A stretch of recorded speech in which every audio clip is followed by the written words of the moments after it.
Hey everyone, so আমি Nabid from Berlin. So আজকে আমরা একটা সিরিয়াস একটা এমএল প্রবলেম নিয়ে আড্ডা দিব। সো আজকের টপিক হলো বাংলাদেশে বিয়ের বাজার। ওকে, হ্যাঁ, আপনারা অবাক হবেন না, কারণ আমি এটার সাথে মেশিন লার্নিংয়ের সাথে এটা কীভাবে সম্পর্কিত সেটা নিয়ে আজকে আমি আলাপ আলোচনা করব। সো আপনি যদি ঘটক বা কোনো ম্যাট্রিমোনিয়াল সাইটের লেটসে আপনি নিজের একটা প্রোফাইল দিলেন, আপনি কি জানেন যে সেখানে পর্দার আড়ালে একটা বিশাল একটা র্যাঙ্কিং অ্যালগরিদম কাজ করে? সো আপনার পাত্র বা পাত্রী হিসেবে আপনার ভ্যালু কত, সেটা একটা কি আপনার ম্যাথমেটিক্যাল মডেল দিয়ে প্রেডিক্ট করা সম্ভব কি না, এটা আপনাদের চিন্তা করতে হবে। সো আজকে আমরা এমএল সিস্টেম ডিজাইনের লেন্স দিয়ে আর কি দেখব যে আপনার বিয়ের বাজারে আপনার অ্যাকুরেসি আসলে কতটুকু। ওকে, সো মেশিন লার্নিংয়ে আমরা যেমন ফিচার সিলেক্ট করি, বিয়ের বাজারেও কিন্তু আমরা সেই ফিচারের গুরুত্ব বোঝার চেষ্টা করি। এটা প্রায় আকাশ পাতাল ডিফারেন্সের মতো। সো এখানে সবথেকে হাই ওয়েট ফিচার কোনটা সেটা আপনার বুঝতে হবে। সো সবথেকে হাই ওয়েট ফিচার আমি যদি বলি, সেটা হচ্ছে আপনার সরকারি চাকরি, রাইট? বিসিএস ক্যাডার আছে কি না, এগুলোর উপর অনেক ওয়েট নির্ভর করে, রাইট? তাহলে লেটস সে এটার জন্য ওয়েট ডিরেক্ট 100। দেন আমি আসি গায়ের রং বা উচ্চতা, এটা একটা ফিচার। দেন ফ্যামিলি ব্যাকগ্রাউন্ড কীরকম, এটাও একটা ফিচার। সম্পত্তি এগুলো কেমন আছে, এটাও একটা ফিচার। সো এখন ধরেন আপনার ইনকাম অনেক ভালো, আপনি একজন top class let's say software engineer, কিন্তু আপনার যদি বিসিএস ট্যাগটাই যদি না থাকে, তাহলে কিন্তু এই ফিচারের ভ্যালু হঠাৎ করে আপনার কি ড্রপ হয়ে যাবে, রাইট? এবং এটা কি আমরা বলবো ফিচার স্কেলিং, এবং এই প্রবলেমটাকে আমরা বলবো ফিচার স্কেলিং প্রবলেম। সো বিয়ে বাজারে সরকারি চাকরি হলো সেই আউটলায়ার আমি বলতে পারি, যা আপনার বাকি সব ফিচারকে একদম কীভাবে ধুলায় মিশাই দিবে, রাইট? সো এবার আমরা আসি পাত্রী খোঁজার ক্ষেত্রে এটা কীভাবে কাজ করে। সো আমাদের দেশে পাত্রী খোঁজার সময় ক্রাইটেরিয়া থাকে অনেকগুলা, যেমন 5.5 ফুটের বেশি লম্বা হতে হবে, সামথিং লাইক দ্যাট। ওর গায়ের রং ফর্সা হতে হবে, ওর রান্না জানা থাকা লাগবে। ওকে, এই যে আমরা যে নির্দিষ্ট কিছু ক্রাইটেরিয়া দেখছি, এগুলোর পেছনে কিন্তু সবাই দৌড়াচ্ছে, রাইট? সো ডেটা সায়েন্সের ভাষায় এটাকে আমরা বলবো ক্লাস ইমব্যালেন্স। সো সবাই যখন একই মাইনরিটি ক্লাস খোঁজে, তখন কি হয় যে সিস্টেমের যে প্রিসিশন থাকে সেটা কিন্তু আপনার নষ্ট হয়ে যায়।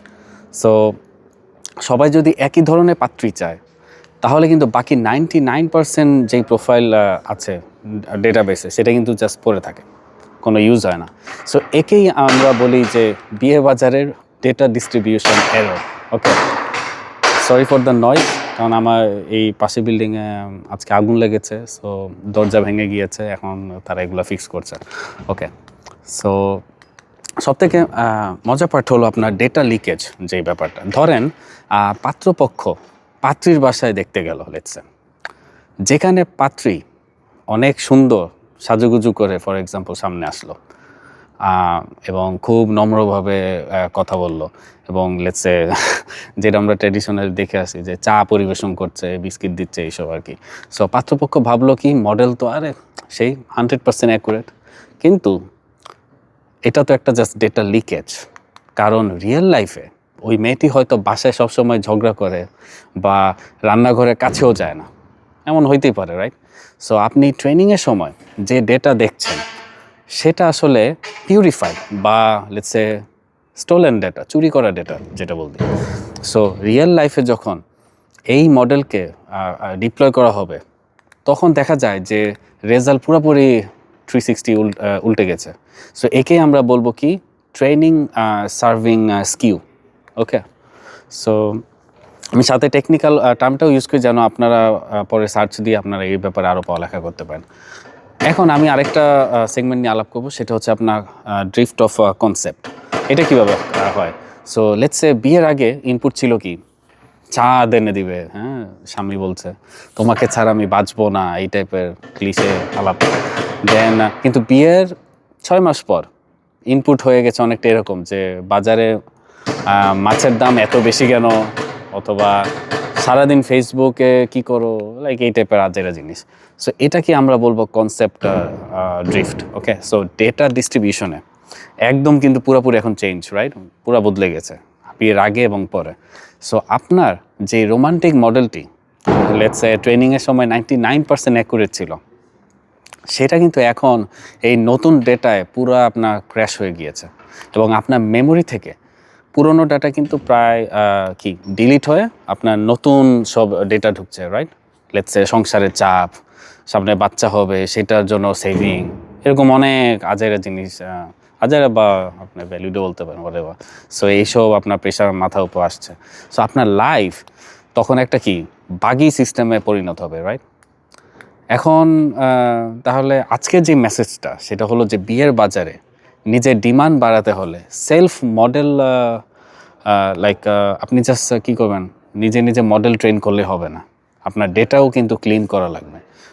এবং আপনার কি বলে হাই ভ্যালু যেসব ফিচার, যেমন চরিত্র বলতে পারেন বা তার ক্যারেক্টার বা আপনার তার অন্য যেসব অ্যাট্রিবিউট আছে, লেটস সে অনেস্টি, এগুলো কিন্তু আপনার যোগ করতে হবে।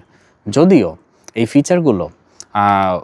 ফিচারগুলোর ওয়েট বর্তমানে কি ডিফারেন্ট আপনার লেটস সে পলিটিক্যাল কানেকশন বা ব্যাংক ব্যালেন্সের থেকে একটু কম, বাট মেশিন লার্নিংয়ের ক্ষেত্রে এই দেশি ভার্সন আপনার একটু অন্যরকম লাগতে পারে, রাইট? সো ইয়া, আজকে এই ছিল আপনার মেশিন লার্নিং নিয়ে আড্ডা।